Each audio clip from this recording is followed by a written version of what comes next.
We have been talking about it, but let's talk about the big, beautiful bill that is now law. Republicans say it's going to be a cornerstone of their messaging moving forward. It includes the president's campaign trail promises on tax cuts, on immigration, on defense, and more. Democrats have criticized Medicaid and food assistance cuts. You've said the families' premiums will rise. You're worried about the number of people that are going to be without coverage. How will these cuts affect Massachusetts? Let's start there. Let's start with what we're going to see around Medicaid. And that across the country, and it's true here in Massachusetts, that 40% of children rely on Medicaid for their health insurance. Almost 50% of all births rely on Medicaid to make sure that people can deliver babies safely. And then we go on to our disabled community, to other people who rely on it.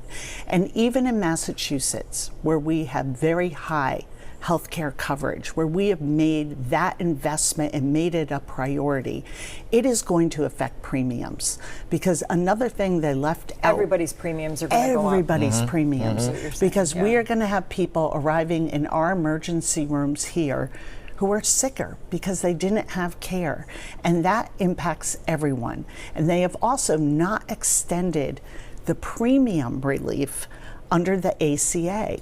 So for a family of four making $90,000, they are going to see a 70% increase in their premium. 70%.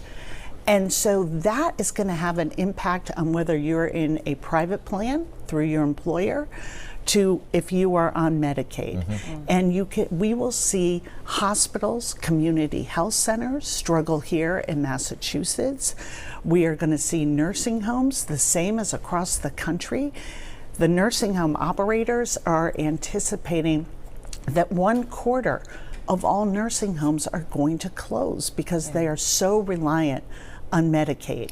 And so we can't isolate ourselves from this. And when you cut SNAP program, when you cut school lunches, when you cut Meals on Wheels, when you cut veterans benefits, all of that comes home. And I think our governor's doing an excellent job of trying to make up that difference where she can, but there are limits. I want to ask you, the president's law also provides billions for border security, and it codifies the president's controversial immigration crackdown. Republicans credit the president with securing the border, something they say President Biden was not able to do. Do you think President Trump has done a good job on immigration?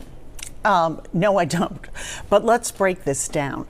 First of all, at the end of Biden's administration, he put in many of the same policies that President Trump has continued, that has brought security to the border.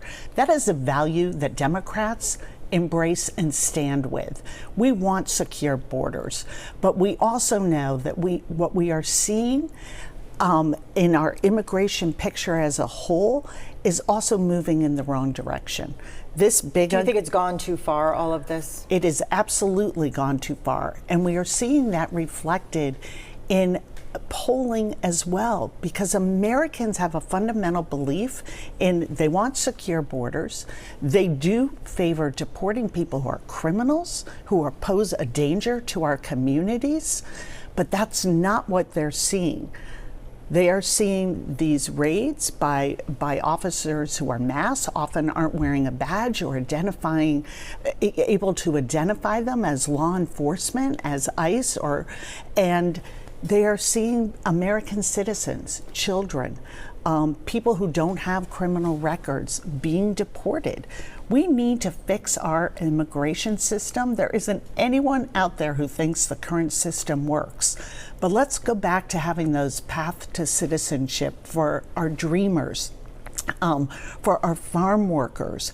There have been proposals the Democrats have made that we can make real progress, secure our borders, end the flow of fentanyl, invest in technology so we're smart about it, have asylum claims be able to be filed in your home country so you get that work done first before you make a dangerous journey. And then when you are here, if you are a criminal, a bad actor, you don't get to stay. But let's make legal pathways for people that help our communities thrive and remain safe. Congresswoman, thank you for coming in. It's great to have you in the chair. Thanks for being here. Thank you. And ending the month of July with us. Thank you so much. Up next here on OTR, a 30-point lead in Boston's race for mayor. And lawmakers are now getting involved in the market basket drama. Our political roundtable is next after the break.